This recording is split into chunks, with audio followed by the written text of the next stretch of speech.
Estamos de volta com mais um programa Jornal Ponto de Vista na TV Interior. Hoje vamos apresentar o documentário Paixão e Guerra no Sertão de Canudos, que foi produzido em 1993 pelo diretor Antônio Olavo.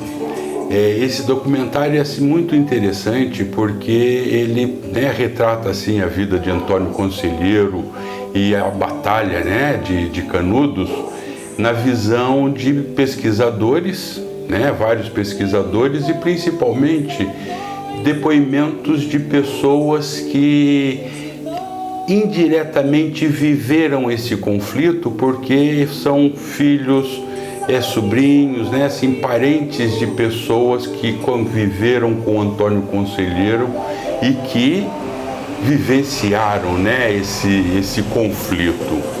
E vamos dizer, a Guerra de Canudos tem muito a ver aqui com a nossa região, porque foi através da obra Os Sertões de Euclides da Cunha que ele acabou virando o mito, esse escritor assim, referência mundial até justamente por causa dessa obra. À época ele era correspondente do jornal O Estado de São Paulo para fazer a cobertura desse conflito. É um documentário bem legal, com pessoas simples, pessoas humildes e que a gente nota que eles falam assim com um certo orgulho, desse fato, justamente por terem parentes que viveram com Antônio Conselheiro e foram vítimas nessa guerra. Espero que vocês gostem desse documentário. Vamos lá?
Eu vi a fumaça da cova, eu vi a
Essa prata é amor. Eu tava na cuidada. Foi casado. Quixeramobim, sertão do Ceará. Da união de Vicente Mendes Maciel e Maria Joaquina de Jesus, nascia em 13 de março de 1830 Antônio Vicente Mendes Maciel, que mais tarde ficaria conhecido como Antônio Conselheiro. Os Maciéis, família numerosa e de poucas posses, se envolveram em conflitos com os poderosos araújos. Foi uma longa e trágica luta que ficou célebre na história do Ceará. Pelo lado, eu me sinto muito alegre de pertencer à família de um herói, mas pelo outro, eu me sinto triste porque houve grande derramamento de sangue que não era para ver. Bom, o Antônio Conselheiro era um menino que todos gostavam dele, muito estudioso, muito respeitador. A mãe dele morreu e o pai casou com outra mulher, e essa mulher, madrasta, judiou um pouco com o Antônio Conselheiro. Mas ele suportou tudo. Ia para a escola todo dia. Ele gostava muito de ler a Bíblia e era apaixonado pela Bíblia e pela monarquia. O Brasil vivia um período marcado por grandes rebeliões populares contra o latifúndio, a escravidão negra e a monarquia, todas violentamente reprimidas. Aos 25 anos, Antônio perde o pai e 2 anos depois casa-se com Brasilina Laurentina de Lima. Quando ele saiu daqui, ele vendeu, liquidou os seus negócios em Quixeramobim, vendeu a casa que ainda existe aqui na cidade. Aí foi tentar como Rabla a vida lá pelo norte do estado. Muda constantemente de cidade e de profissão. Foi negociante, professor, caixeiro e advogado provisionado, ou advogado dos pobres, como o chamavam. Em 1861, morava em Ipu com Brasilina e 2 filhos. Mas um dia surpreendeu a mulher com um furriel que ele frequentava a casa em colóquios amorosos. Profundamente abatido, Antônio abandona tudo e se retira para a Fazenda Tamboril, onde se dedica ao magistério. O relógio da saudade anda suspenso nas horas, só quem não ama e não sente, quando meu bem vai embora. Quando meu bem me visita, se estou doente, melhora, repita a mesma doença quando meu bem vai embora. Minuto parece hora, hora me parece dia, dia me parece ano, quando meu bem vai embora. Ele era poeta também, ele rimava. E a rima dele é poucas, mas eu aprendi. Antônio vai para Santa Quitéria e conhece Joana Imaginária, mulher meiga e mística que esculpia imagens de santos em barro e madeira. Com ela teve um filho chamado Joaquim Aprígio. Nessa época explode a Guerra do Paraguai, na qual o Brasil disputa influência política e domínios territoriais. Antônio tinha alma de andarilho e em 1865 parte novamente. Trabalhando como negociante de varejos, percorre os povoados da região, mas os fracassos comerciais e a influência do padre Biapina levam-no a abandonar o Ceará. O padre Biapina, antes de ser padre, era juiz de direito em Quixeramobim, e protegia os Maciéis. Aí deixou tudo e ordenou-se vigário e foi pregar o evangelho e começou a levantar a igreja e casa de caridade. E aí ele vendo. Antônio Conselheiro já era para pensar o misticismo, né? E vendo as pregações do padre Biapina, entregou de corpo e alma. Honório Villanova ouviu Antônio dizer, em 1873, que tinha uma missão a cumprir: erguer 25 igrejas, que não seriam, contudo, em terras do Ceará.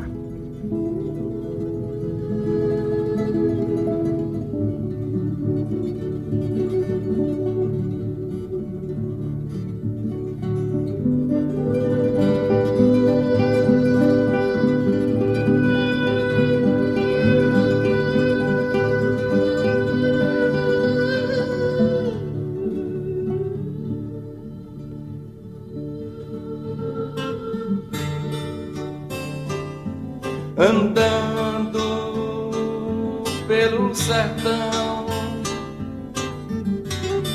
sem temor vai em frente, Antônio penitente, pelos recantos que o homem cercou. Vai o velho guerreiro nas entranhas do tempo, além do pecado, além do poder e do sofrimento,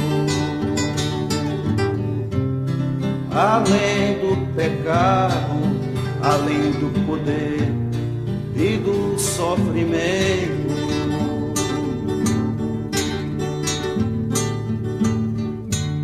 Sacode, sacode, sacode o fole pro povo aparecer. Sacode o fole, oi, sacode, sacode, sacode o fole pro povo aparecer. Sacode o fole. Berrante anunciando, aponta o seu cajado, fala da vida, Antônio dos retirantes. O auá, sempre luzente, isca no céu, Antônio dos penitentes.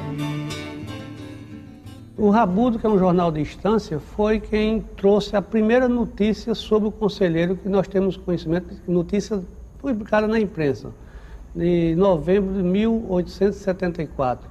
O conselheiro passou na região, como nós sabemos, de Sergipe, e evidentemente ele deixou um conjunto, né, de seguidores e de admiradores. Em 1876, conselheiro é preso em Itapicuru, acusado de crimes em sua terra natal. Esse fato originou uma lenda que percorreu de boca em boca todo o sertão. Que o negócio diz que foi assim, a mãe dele foi quem fez o inferno para ele. Disse a ele que a mulher dele era farsa. A ele disse, não é, não é. Ela foi e disse, pois você diz que não é, você se faz que faz uma viagem e se esconda. Aí ele foi e fez que fazia viagem, se escondeu. Ela que fez, vestiu em traje de homem, botou um chapéu e quando acabou saiu e chegou de noite. Chegou e bateu na porta, bateu na janela. A mulher disse que estava dormindo junto com a filha. Bateu lá e bateu cá e tal. E ele estava escondido, aí atirou nela. Atirou, ela caiu. Quando caiu, ele chegou, quebrou a porta e entrou. A mulher estava dormindo, matou a mulher e a filha. Quando voltou, que chegou, disse que era a mãe. Que a virou, era a mãe dele. Ali. Ele não olhou, quando entrou, não olhou. Assim dizem o povo, não sei, eu não vi, não é? Foi mentira, é mentira. Eu vou desfazer agora essa calúnia que foi a sacada contra o Antônio Conselheiro. O Antônio Conselheiro, ao casar-se em 1857, já era órfão de pai e mãe. Comprovada a sua inocência e libertado, e retoma as peregrinações. Era um ano célebre em todo o Nordeste, 1877, o início da Grande Seca. Essa foi terrível. Essa comia até cobra e raposa e quanta coisa medonha. Morreu muita gente de fome. Vou-me embora desta terra, segunda-feira que vem. Quem não me conhece chora, quanto mais quem me quer bem. Oh, boi, oh, boi, oh, boiado, oh, boi. Quando chega a tardezinha que o capim pega a murchar, me lembro de pai e mãe, dá vontade de chorar. oh, vaca bonita, oh, boi, oh, boi. Conselheiro vivencia a dor e o sofrimento do povo nordestino e afirma que iria para onde o chamavam os maus aventurados. Como um semeador de oásis no deserto, ergue templos sagrados para o povo em muitos lugares esquecidos e abandonados. Na construção da igreja, porque chamava João Ciscaio, assim minha sogra dizia. Chamava João Ciscaio, tirando as pedras, é aqui perto. Pois bem, então a pedra bateu no pé dele. Ele disse, ô diabo, quer quebrar meu pé? Pois bem, mas jogaram tudo em cima dos carros, carro de boi carregava. Quando chegaram com o carro que estava descarregando, ele chegou e bateu com a bengala. Diz, olha, essa pedra eu não quero aqui. Então diz que teve um que chamava Crescenso, assim minha sogra dizia, que dizia, mestre, por que manda retirar essa pedra? Porque ela foi xingada lá. A abolição da escravatura é proclamada. Conselheiro recebe com entusiasmo esta medida, pois há muito tempo já fazia pregações abolicionistas em suas andanças. Antes da abolição, há um depoimento de um italiano que estava marcando a estrada de ferro que devia partir de Alagoinha. E ele diz que cerca de 4.000 escravos saíam das redondezas no fim do dia e ouviam a palavra do conselheiro e de madrugada voltavam para as suas fazendas. Um ano depois, veio a República e com ela medidas como o casamento civil e a cobrança de impostos. Conselheiro não aceita o novo regime e passa a combatê-lo com firmeza. Para ele, a República queria acabar com a religião e apenas a família real tinha poder legítimo constituído por Deus para governar o Brasil. Só podia ter amor, a monarca. No início de 1893, em Natuba, Conselheiro destrói em praça pública os editais republicanos de cobrança de impostos. Essa atitude provoca a ira das autoridades locais, que o denunciam ao governo estadual e pedem repressão policial. No final de maio, Conselheiro estava em Maceté, quando chegam 30 soldados e um tenente vindos de Salvador para prendê-lo. Seus seguidores, armados de garruchas e espingardas de caça, reagem, provocando a fuga desordenada da tropa. Maceté não há senão essas armas simples e o cacete. Há um soldado que foi morto a cacete. A situação era tensa e a pressão política tendia a crescer. Conselheiro reúne seus seguidores e parte sertão adentro, em busca da terra prometida.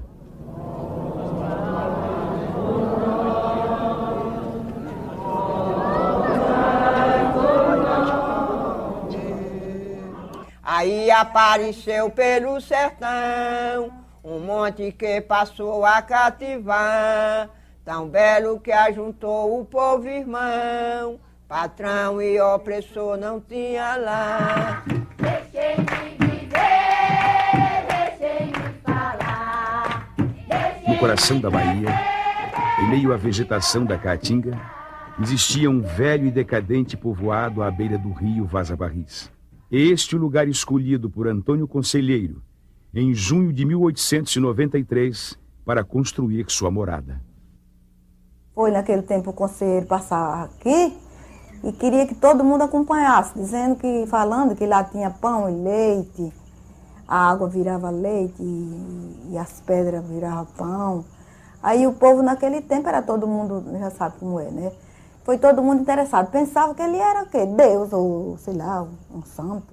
O nome do lugar era Canudos. Conselheiro o rebatizou de Belo Monte.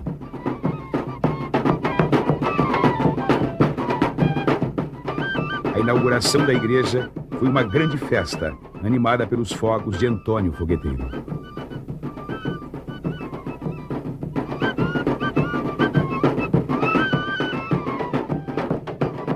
Esse cruzeiro do conselheiro era na frente da igreja de Santo Antônio, feita pelo conselheiro, não é? primeira preocupação dele, enquanto a própria igreja e os outros poderes concentravam a terra, o conselheiro veio anunciando que a terra, com toda a sua força bíblica, a terra é do povo, a terra é de Deus, a terra é de vocês, ocupem-na. Porque a terra é um bem da vida, é um bem da criação. O arraial de Belo Monte se tornou uma lenda em todo o sertão nordestino.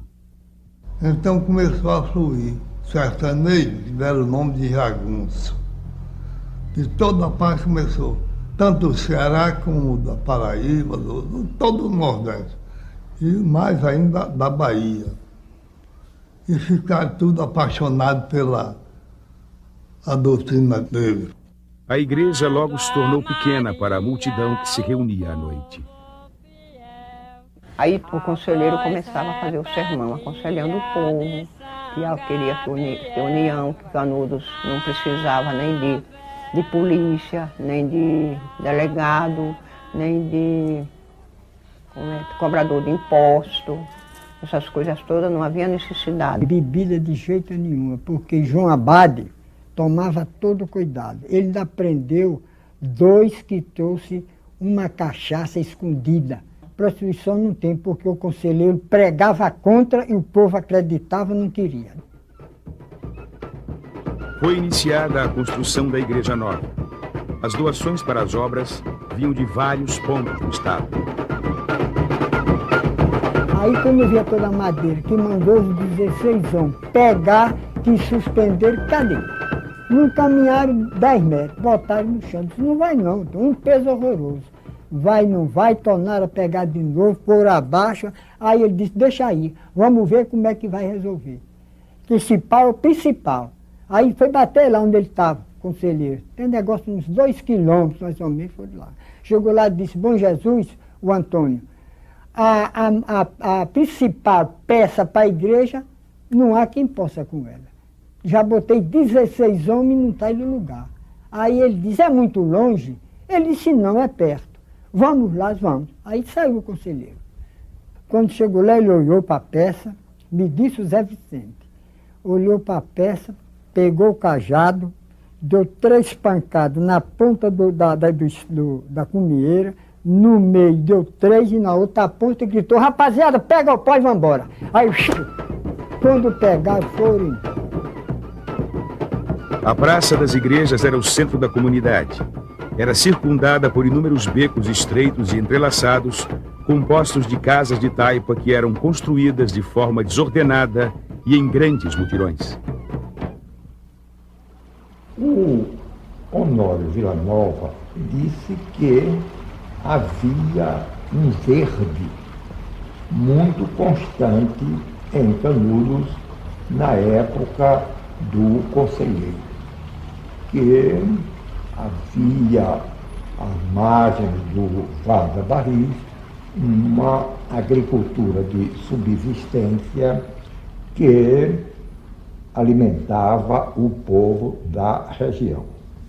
Agora, Frei João Evangelista, quando esteve em Canudos, em 95, e apresentou um relatório a respeito, ele disse que as condições de alimentação eram muito precárias, que o povo passava por grandes dificuldades.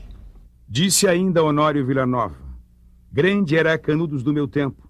Quem tinha roça tratava da roça na beira do rio. Quem tinha gado tratava do gado. Quem tinha mulher e filhos tratava da mulher e dos filhos. De tudo se tratava, porque a nenhum pertencia, e era de todos, pequenos e grandes, na regra ensinada pelo peregrino.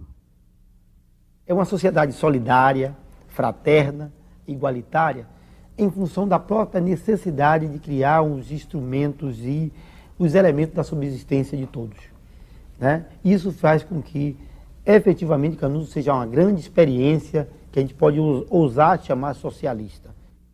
Entre a população de Canudos estavam muitos negros ex-escravos que, após a abolição, acompanharam o conselheiro. Os índios das aldeias Caimbé, Quiriri e Tuxá também eram uma presença marcante. Canudos pelo fato do seu líder maior não ter reconhecido a República, não reconheceu automaticamente o governo republicano. Então Canudos praticamente era uma cidade, uma cidadela independente dentro do país. Eu acho até que a única comparação que se pode fazer com relação a Antônio Conselheiro, embora guardadas as devidas proporções, é o poder de Antônio Conselheiro só tem paralelo histórico nos faraós do Egito. Porque ele assumia todos os poderes, ele era executivo, ele era legislativo, ele era judiciário e ele era também Deus, como o faraó do Egito. Embora ele dissesse que não era Deus, aquela coisa que quando se ajoelhava para beijar os pés ele dizia, levante-se que Deus é outra pessoa, mas essa era a posição dele, o povo acreditava que ele era Deus. Então, nesse particular, Canudos era sui generis. Não tinha semelhança com as outras cidades.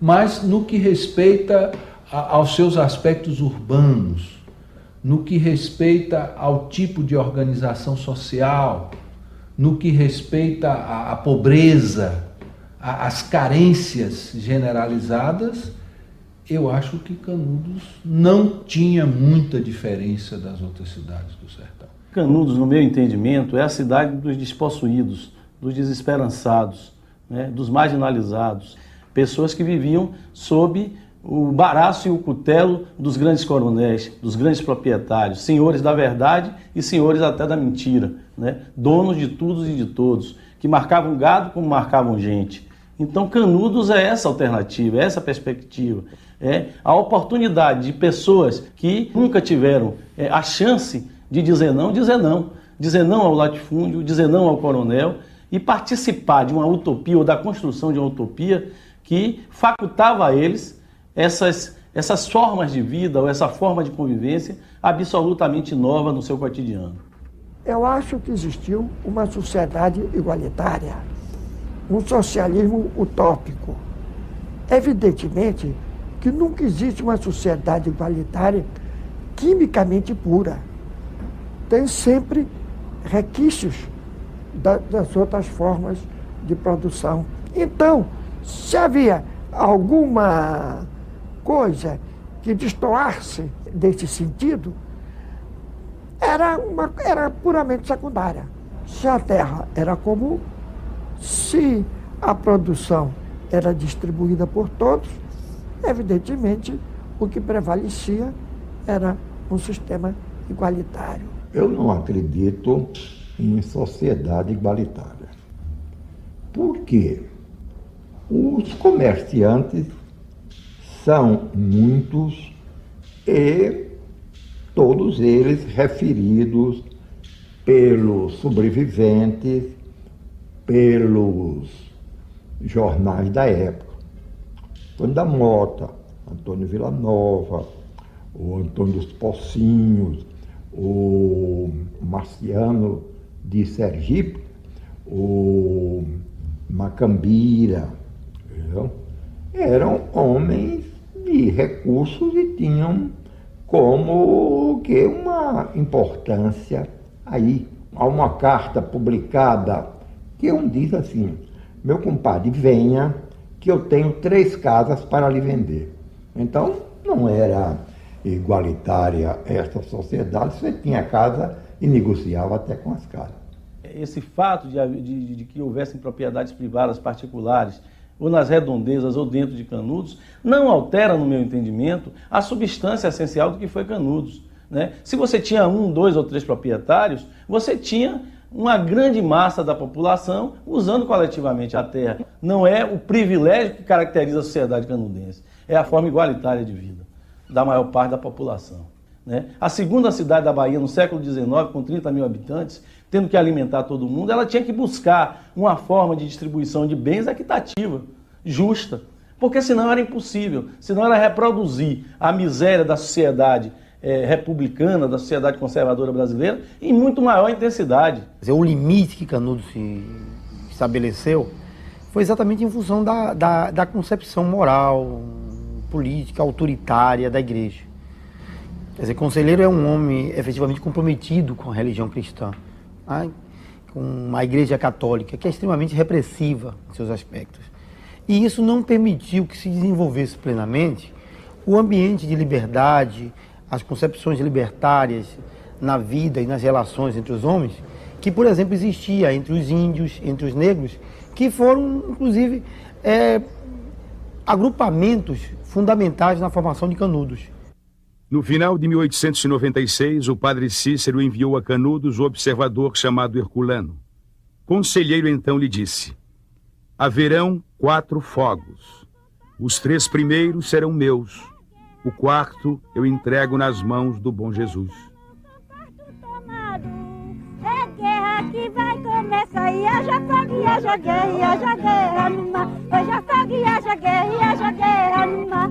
Morreu o secretário, ficou general. Morreu o secretário, ficou general. Matezinho das donzelas e ajudar-me a pelejar. Matezinho das donzelas, ajudar-me a pelejar. Isso tudo é louvor, isso tudo é louvor. Isso tudo é louvor, isso tudo é louvor. O conselheiro precisava de madeira para a igreja nova em construção e a encomendou em Juazeiro.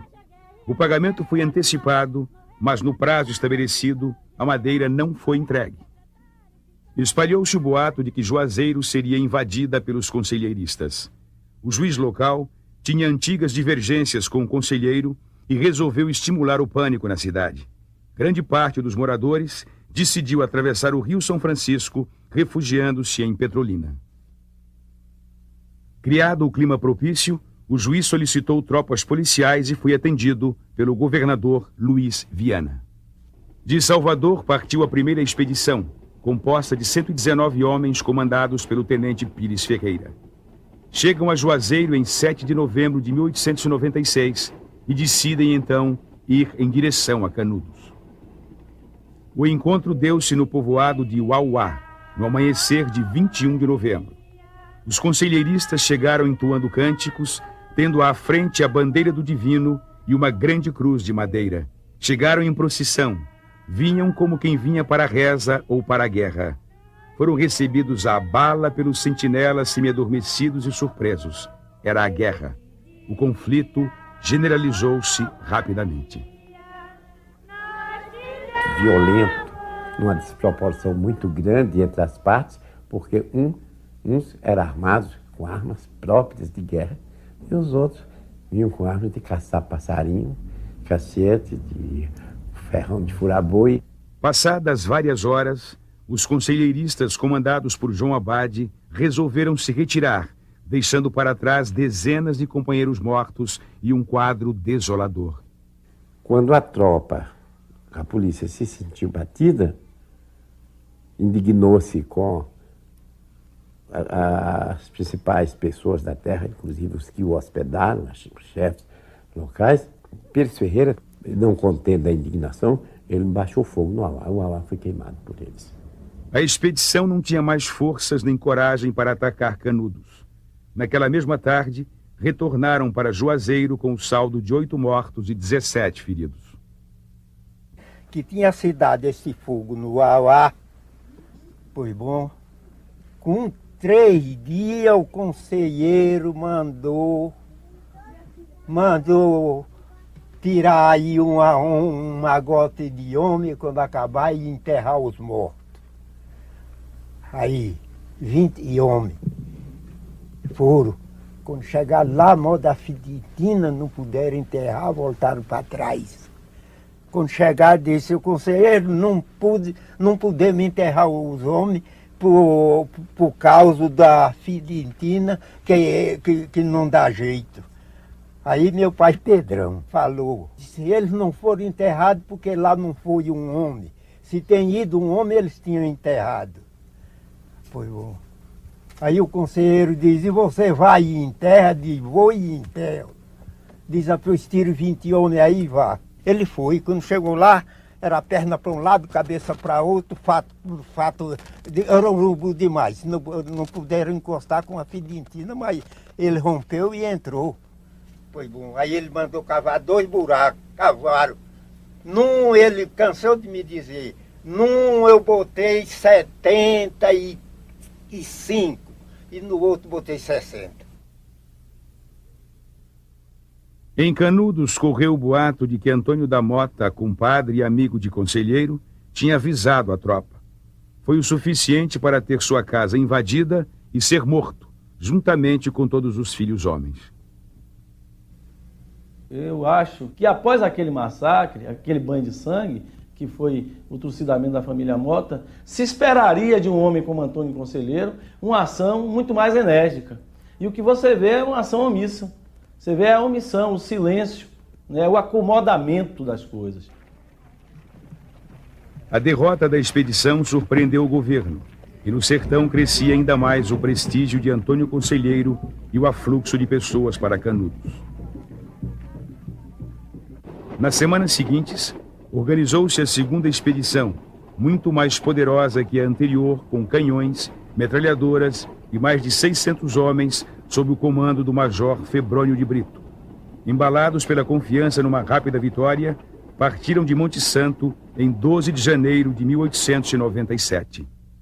Nesse mesmo dia, Antônio Conselheiro concluiu em volumoso livro suas prédicas, obra manuscrita que contém pensamentos e discursos sobre religião, monarquia e escravidão.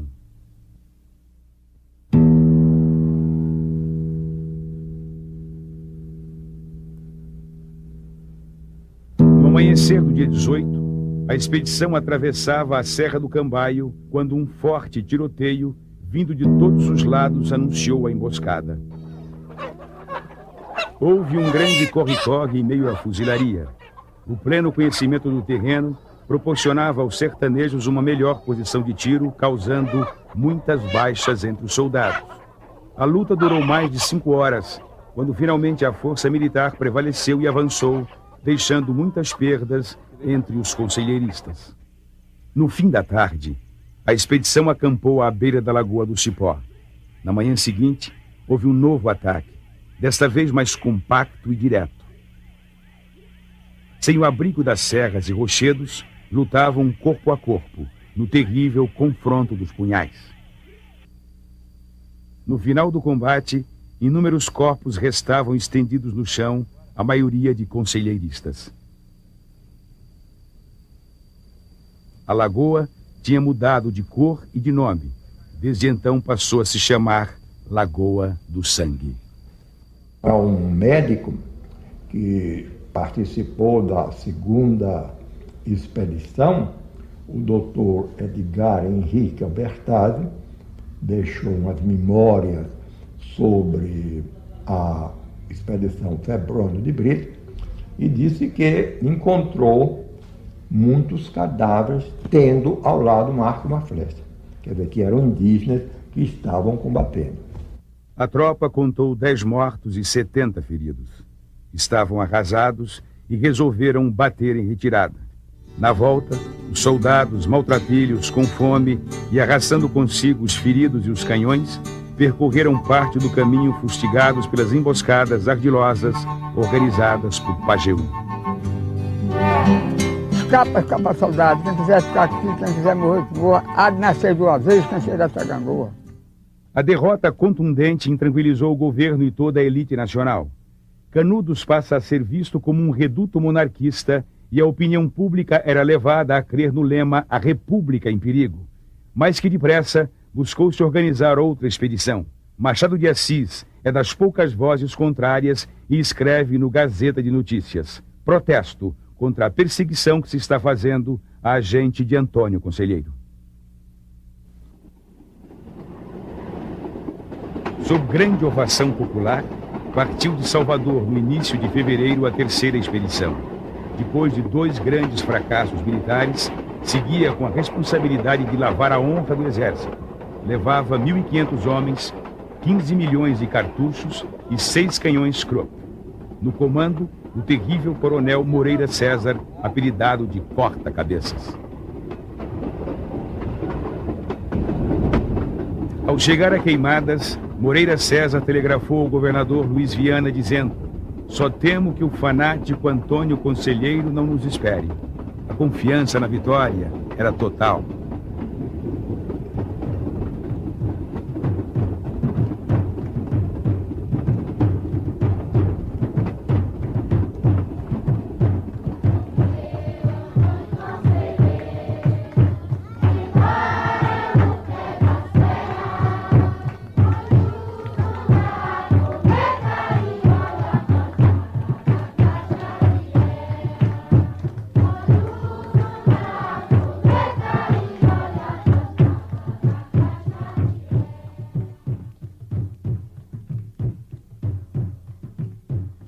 No caminho para Canudos, Moreira César mandou prender o padre Vicente Sabino, que morava no Cumbe, por este manter boas relações com o conselheiro. Ele era ateu, Moreira César, terrível, ateu terrível. Na manhã deste dia, pela primeira vez em toda a campanha, os soldados avistaram Canudos. Moreira César euforicamente gritou para os seus homens: "Vamos tomar Canudos sem disparar mais um tiro." A baioneta. O ataque começou com um bombardeio e, a seguir, uma rápida investida da infantaria que ocupou algumas áreas da cidade. A reação veio com uma tempestade de tiros, partindo dos defensores alojados em casas, becos e nas torres das igrejas. A cavalaria entrou em cena, mas no terreno acidentado foi ineficaz e tornou-se alvo fácil. Os acontecimentos desestruturaram a Força Federal. A insegurança e a indisciplina já dominavam suas fileiras e as perdas cresciam assustadoramente.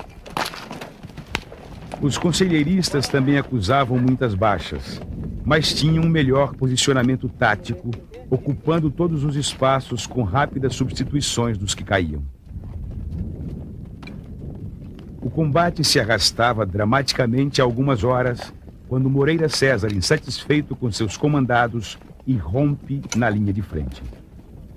E entrou e lá e vai, que quando estava dentro do rio, para saltar para o lado, pro outro lado, recebeu um balaço por trás das costas.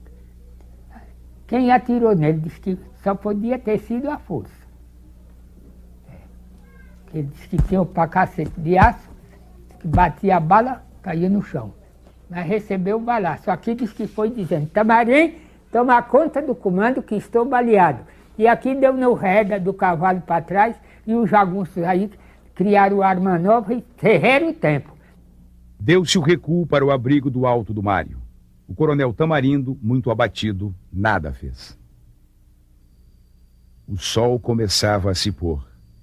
Em um cenário sangrento e doloroso, a luta havia terminado por hora. Em Canudos, o sino da igreja, tocado por Timotinho, anunciava a vitória.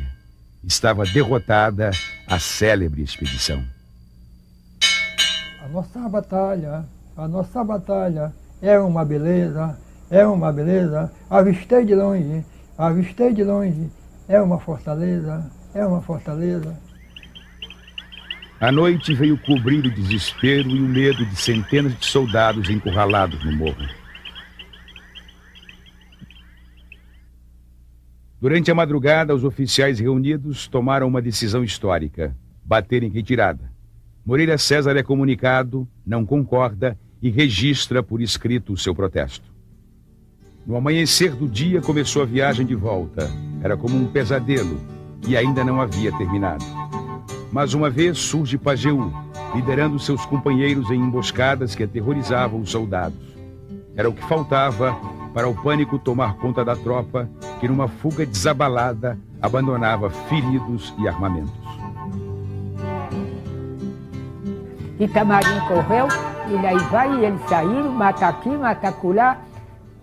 Moreira César morreu aí na Imburana, que já ia baleado, e foram matar Tamarim no Angico. Com 3 léguas quase, do Canudo, 3 léguas. Coronel Moreira César, olhos de capinhaçu, levou bala no Canudo, foi pro bico do urubu. O fracasso da terceira expedição, segundo o escritor Aristides Milton, caiu como uma avalanche na alma sobressaltada da nação. Os meios políticos e militares do país estavam em pânico. Afinal, um agrupamento de sertanejos mal armados estava vencendo as tropas de elite da República. Na noite que chega no Rio de Janeiro, a notícia da derrota da expedição Moreira César e da morte, não só a derrota da expedição, como a morte do seu comandante em combate, só no Rio de Janeiro 3 jornais monarquistas são empastelados. A palavra usada, mais geralmente usada, era extermínio. O extermínio dos inimigos da República. A imprensa carioca apontava a Bahia como um estado monarquista. A sociedade baiana repudiava as acusações e apresentava suas mais firmes convicções republicanas. A antiga e a nova capital do Brasil reavivavam velhas rixas políticas, mas no essencial estavam unidas, somar forças para destruir Canudos e Antônio Conselheiro. Ainda em março formou-se a 4ª expedição, a mais numerosa de todas e equipada com os mais modernos armamentos da época. Sob o comando central do general Arthur Oscar, foi dividida em 2 colunas.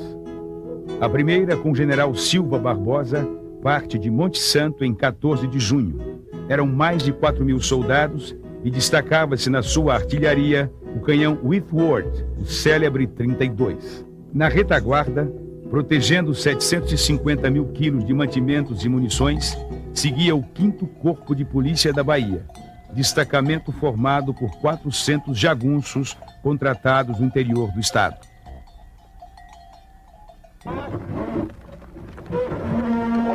O comboio se estendia por vários quilômetros em marcha lenta e fragmentada. Além das dificuldades no transporte dos canhões, ainda sofriam rápidas emboscadas de Pajeú. Esses ataques provocavam poucas baixas, mas atingiam a moral dos soldados, deixando-os temerosos e inseguros. Ao se aproximar do arraial, uma surpresa esperava a coluna. Os conselheiristas tinham ornamentado os galhos das árvores e a beira da estrada com caveiras, esqueletos e fardamentos. Eram os restos da expedição Moreira César. A 2ª coluna, com o general Cláudio Savagé, partiu de Sergipe, se agrupando em Jeremoabo, de onde 2.500 homens prosseguiram em 16 de junho. Devido ao seu desempenho ao se aproximar de Canudos, recebem a denominação de Batalhão Talentoso. Este apelido vem depois do combate de Cocorobó, que foi realmente o primeiro e um dos poucos confrontos em que as tropas do Exército venceram francamente os jagunços. As circunstâncias para as tropas do Exército eram as piores possíveis. Inclusive ter que dar uma carga de baioneta montanha acima com os jagunços entrincheirados. Mas mesmo assim, as tropas de Savagé conseguem deslocar os defensores de Canudos dos seus abrigos em cima da montanha e disse que conseguem pô-los a correr.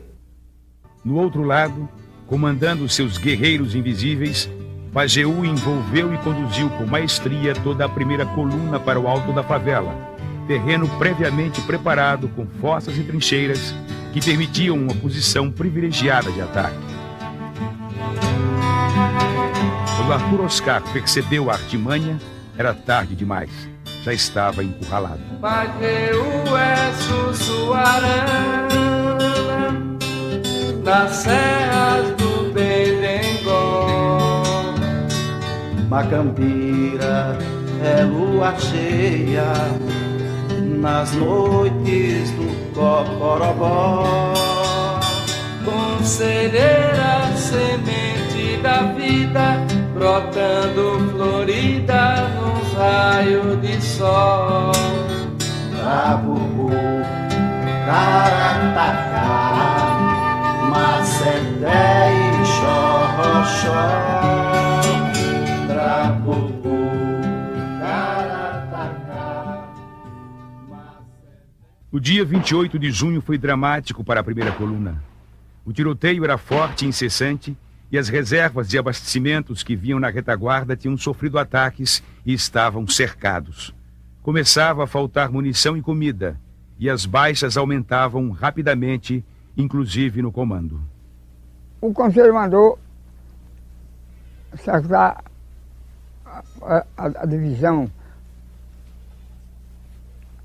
fazendo melhor pontaria sobre os homens de Garão, porque ele não temia o governo nem a sua expedição. Me disse Justino, que era terrível emboscada, ele disse, Justino, e você, para que eu atirava lá em soldado, eu fazia assim, ó, procurar, quando ele vinha comandando, já conhecia, ou ele vinha com alguma coisa, ou vinha com a espada, compreendeu, ou a cavalo, nós aproveitava tudo, não era nele, ó, passava o soldado para atirar nele lá. Porque ele diz, nós derrubando o comandante, nós estamos com a batalha ganha, porque o soldado começa a se patifar, tem medo. Porque o soldado só avançava porque o comandante diz, vamos, vamos. Eu tinha que ir. Mas faltando, o fracasso era certo. Arthur Oscar envia um veemente apelo ao general Savagé para que este venha em seu socorro. A segunda coluna já havia iniciado o bombardeio sobre Canudos quando desloca-se para o alto da favela ao encontro da primeira, livrando-a de uma derrota fragorosa. Aqueles ataques das guerrilhas, digamos assim, se abasteciam muito de armas e de alimentação. Né? Então foi crescendo, porque é impressionante como eles reagiram até o último momento. E o próprio general Arthur Oscar chegou ao delírio e disse para a imprensa que eles tinham armas que o exército brasileiro não possuía. Fazia aqueles bacamartes, compreendeu? E a pólvora era feita aí em Canudos, com a emburana seca, queimada, com salitre da serra do Bendegó, é de uma serra que dava lá, compreendeu? Ainda hoje existe.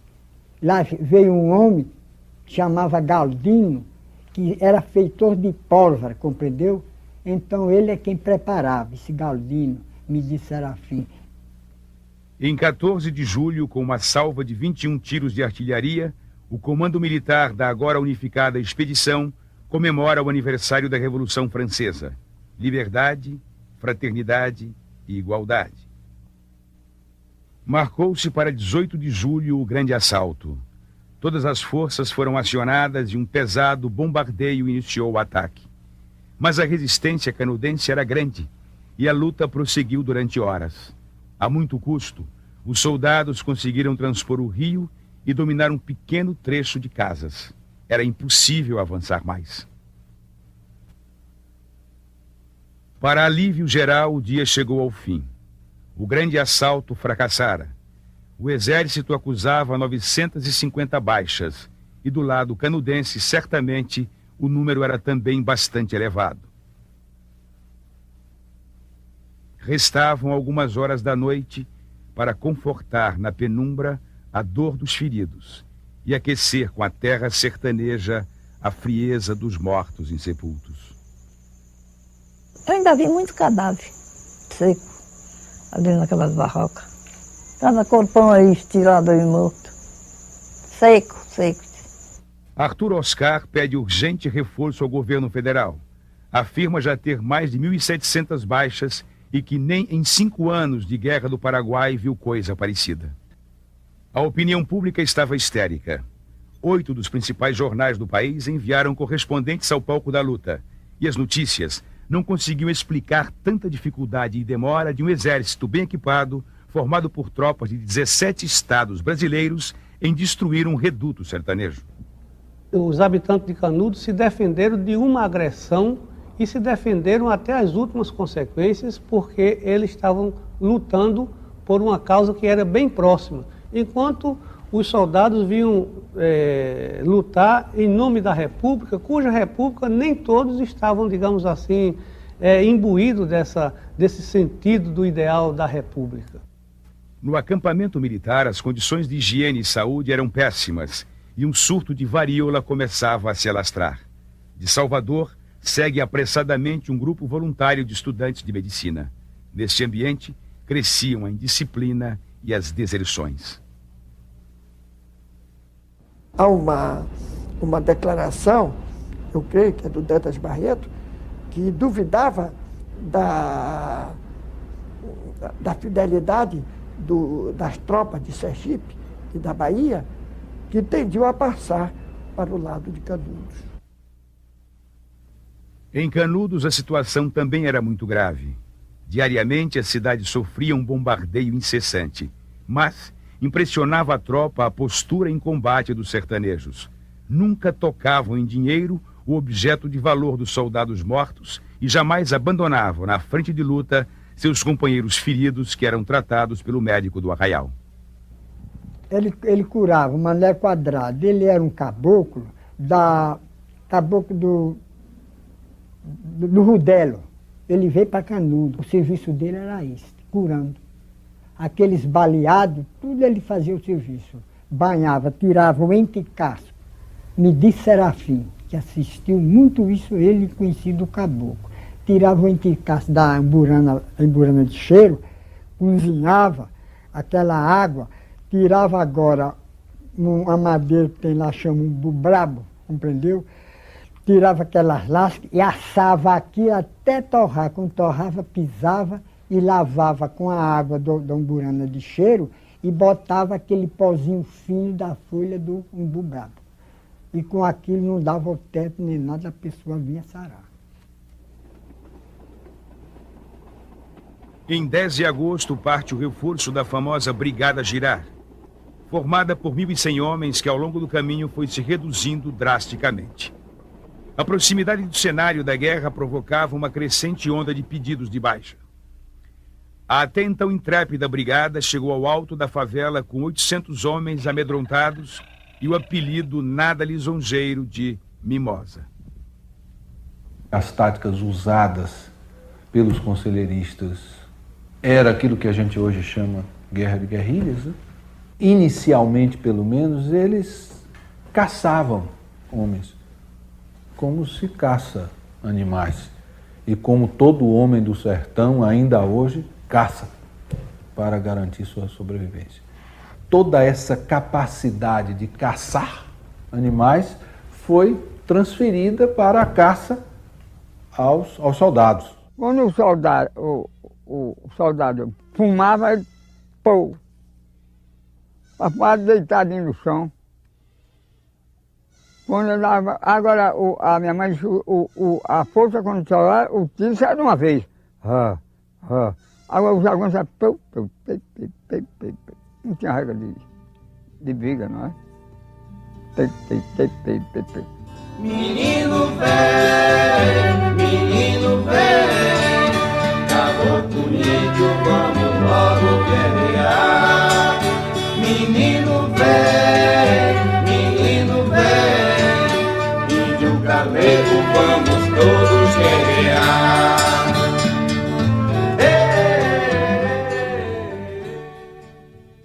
Dia a dia a situação se agravava no acampamento e a sobrevivência tornava-se insuportável.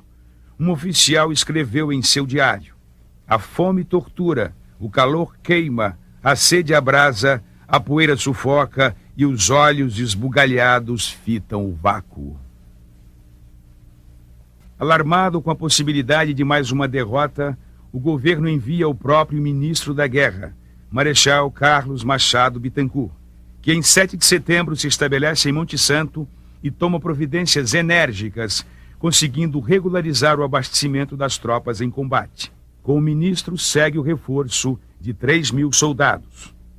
O governo mandava força, fazia aquele tiroteio, fazia aquele fogo. Aí voltava, morria o que morria, morria a carne, morria os que vinham, morria o que estava dentro, aí o resto voltava, né? Quando era depois, assim que saía, vinha mais gente para dentro, entravam mais para dentro, na força de conselheiro, né? Tudo para dentro que era para vencer. Foi por isso que a guerra foi aturada, foi por causa disso, né? Porque eles ficavam remetendo. Mesmo durante esse conturbado período, todos os dias, às 6 horas da tarde, Timotinho subia à torre da Igreja Velha e tocava a hora da Ave Maria. Em um cenário desolado, era um belo e grandioso espetáculo que ressoava em toda a redondeza. Belo monte, alto alegre, se despede de mim que já vi. O Timotinho acabou morrendo, Canudo, quando desabou o sino com a torre, já derrubado, já no fim, dia de setembro. Para derrubar a igreja custou caríssimo para ela ir abaixo. Mas com muita pancada de balas grossas, porque aqueles primeiros canhão 27, batia nada, não fazia nada. Foi que veio aquele. Ele trouxe o 32. Aí começou a usar o 32, que as balas eram 18 quilos também, que ainda peguei numa, entendeu? Era assim meio retorcida, assim com o bico. Foi essa que começou a bombardear, a fofar, até que derrubou a torre da igreja. Essa matadeira. Era chamar uma peça de matar a pessoa. Assim mesmo, quando disparava, olha, as balas eram desse tamanho. E agora aquela cabeçona redonda que tratava ali. Quando disparava, acabava com o mundo. Eles então apelidaram, vamos quebrar a matadeira. Como saiu 11 para fazer isso. Sei até quem foi o chefe que se ofereceu. Foi Joaquim Mancambira. O conselheiro, ele disse assim, tanta imagem e tanto inocente, precisa credo acabar.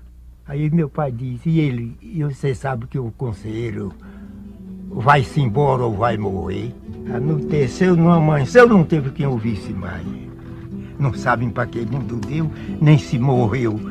Quando foi no outro dia, caçaram o conselheiro. Morto não acharam. Ele não sabe.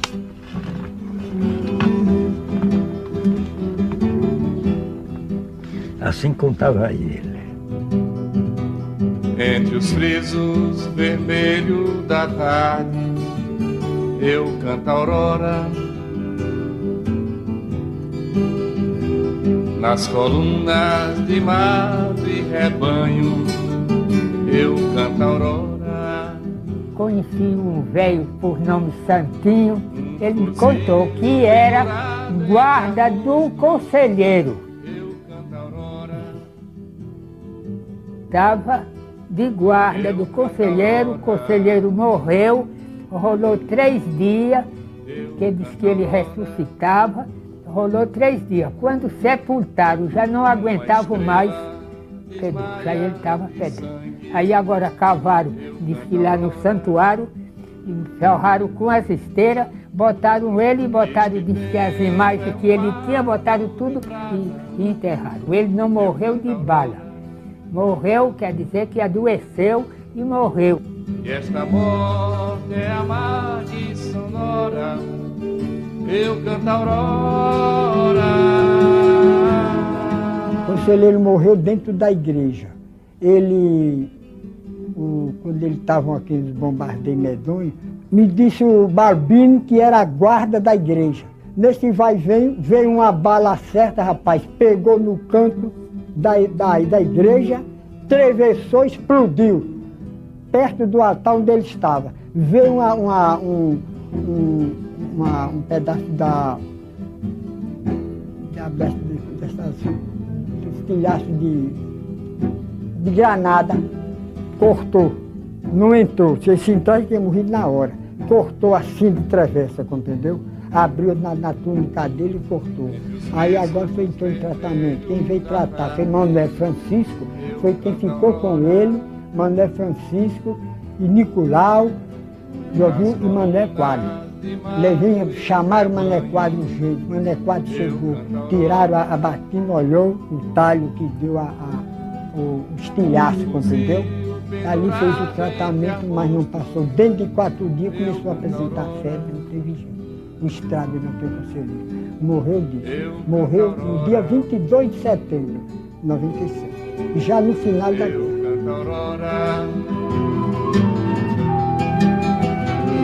Uma estrela desmaia de sangue, eu canto a aurora.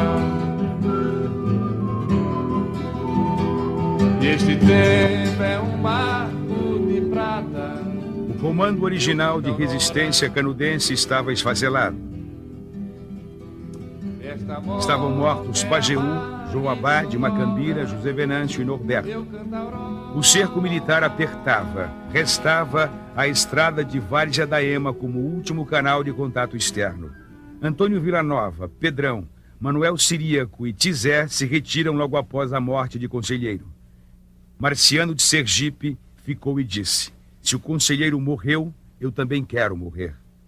Quando eles tomaram a estrada, deixaram o rio aberto, para quem quiser ir, quem quiser sair. Mas não, nem todos quiseram sair. Para derramar o sangue para o bom Jesus. Não saía, não. Canudos estava totalmente sitiada. Em 1º de outubro, Arthur Oscar ordena um choque em toda a carga sobre o núcleo central de Casas, o último reduto conselheirista. Revelando mais uma surpreendente tática de guerrilha, os canudenses utilizavam fossas subterrâneas que interligavam as casas e permitiam ampla mobilidade de ação. Depois de várias horas de fogo cerrado, os soldados conquistam os escombros da Igreja Nova, a mais importante trincheira de resistência do Arraial. Esse feito foi comemorado com entusiasmo, mas, inesperadamente, uma tempestade de balas desceu sobre a praça. Vinham das ruínas, de tudo que já fora destruído. Era como se viessem do nada, mas vinham e causavam muitos estragos. Em resposta, o exército lança 90 bombas de dinamite e latas de querosene. Depois de 3 meses de intenso bombardeio, agora o fogo tomava conta do Arraial. As perdas do dia eram assustadoras. Os mortos e feridos militares somavam 570. E centenas de corpos canudenses se espalhavam pelo chão dos becos e das casas. Quando você conversava com Tizé, por exemplo, Manuel Sirico, o Pedrão, ou até uma ou outra pessoa mais velha, mulher, como Maria Grande e tal, eles em determinado momento conversavam com satisfação, né? Mas eu notava com os outros que eles conversavam com um certo pavor determinadas fases da guerra, principalmente a fase final. Era como se ele dissesse, olha, nós morremos muitos, mas ganhamos.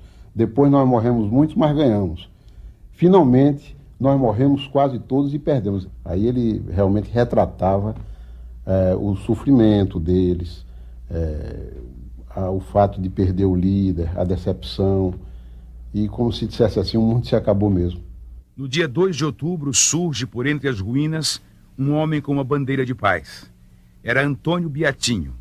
Queria falar com o comandante e disse que lá dentro ninguém aguentava mais. A fome e a sede estavam acabando com todos. Pede o fim dos ataques e o consentimento para que pudessem sair do Arraial em paz. Arthur Oscar lhe disse que voltasse lá e trouxesse os homens para se entregarem, que ele lhes garantia a vida. Beatinho volta ao Arraial e pouco depois reaparece com um grupo de 300 pessoas. Eram mulheres, velhos e crianças maltrapilhos e doentes. Afirma que todos os homens restantes haviam rechaçado sua proposta de rendição e iriam lutar até o fim.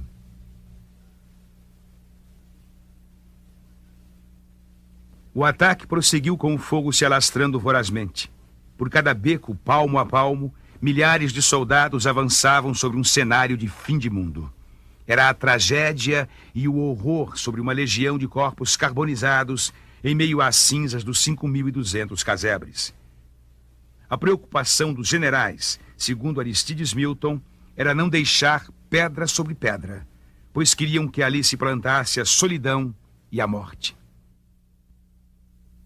O exército lá recebeu a missão de destruir Canudos. Certo ou errado, alguém superior ao exército deu esta ordem. Bem, foram feitas as expedições para lá.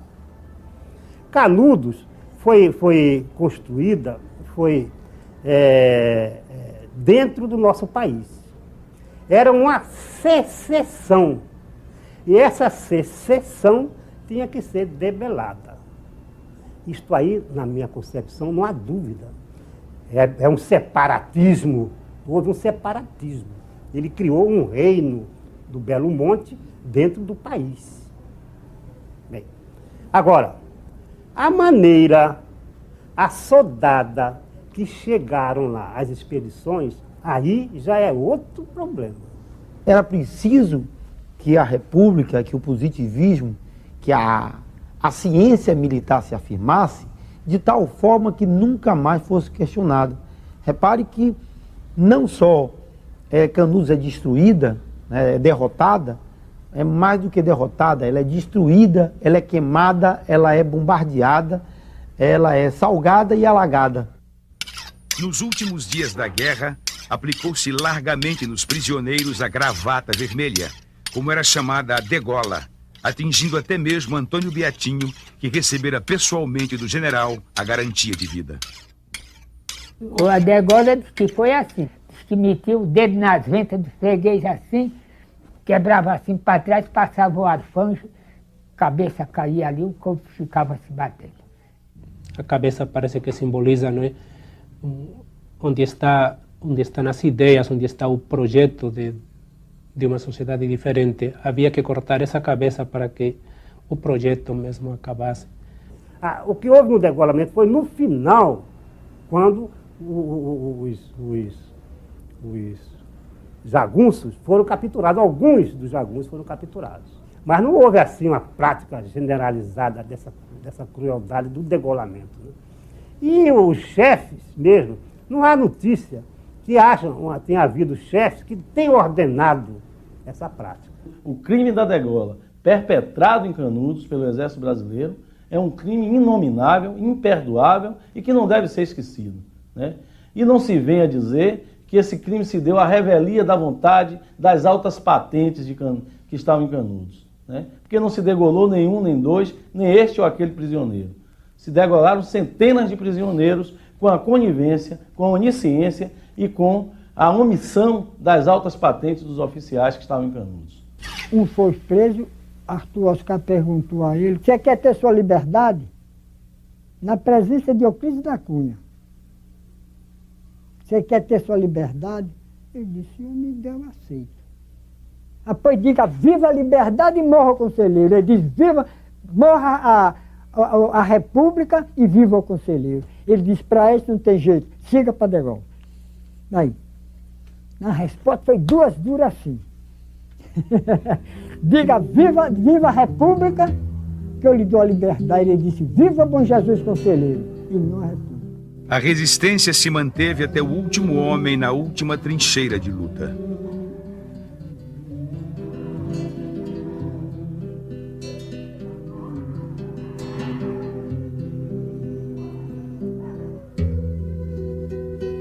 Em 5 de outubro de 1897, Canudos estava destruída. Ficou tudo acabado aí.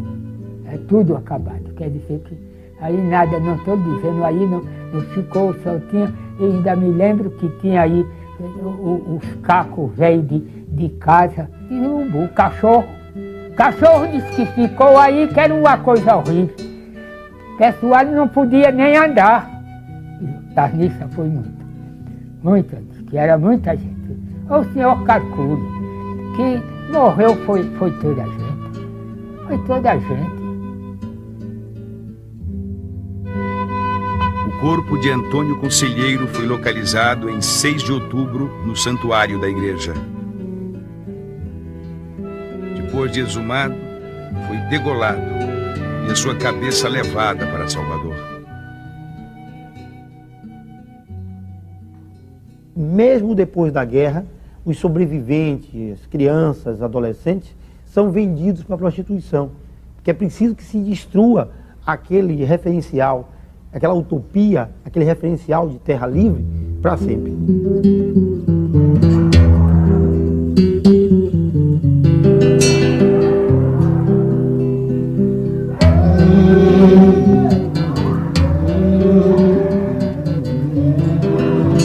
Em 1969, Canudos novamente era destruída, desta vez pelas águas represadas do rio Vaza Barris. Eu acho que eles não deviam ter feito esse açude aí, por causa de este pessoal ter sido derramado esse sangue aí no canudo e ser coberto d'água.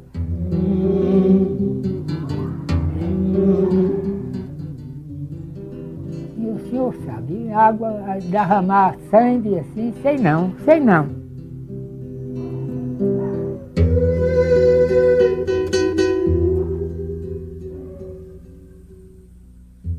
Dentro do Cocorobó ouviu-se um grito por almas inundadas. Raquel chorou do horror da terra que se escuta gritos de dor.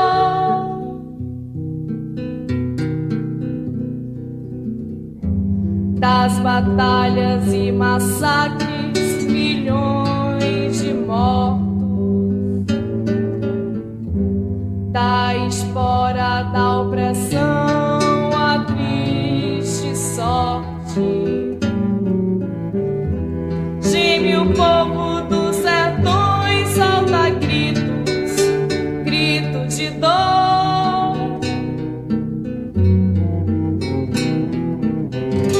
Salve, salve, Canudo, roga a Deus, ó Maria, vence o povo e eleva, Cristo é seu guia.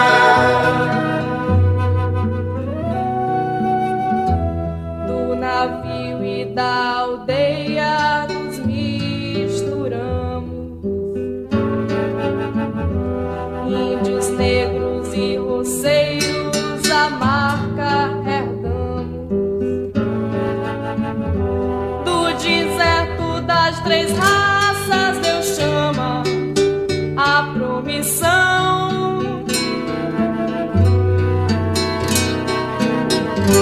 Salve, salve, Canudo, roga a Deus, ó Maria, vence o povo e eleva, Cristo é o seu guia.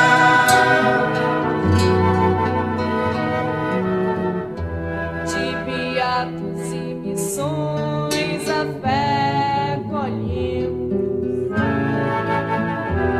da escola da enxada partilhamos, do conselho dos profetas ouvimos libertação.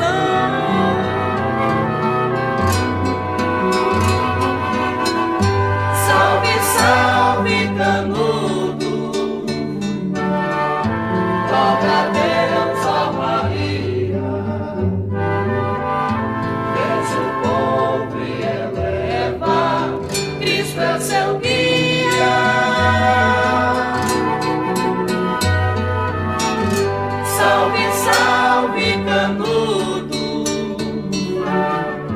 roga a Deus, ó Maria, vence o povo e eleva, Cristo é o seu guia.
Esse foi mais um documentário que o jornal Ponto de Vista na TV Interior trouxe, né, para vocês, que a intenção da gente é estar fazendo assim, né, um resgate histórico, né, no caso aqui sobre a Guerra de Canudos, e como nós apresentamos anteriormente A Vida Cigana, né, um outro documentário falando sobre os ciganos, e mais recentemente falando sobre a herança negra no Rio de Janeiro.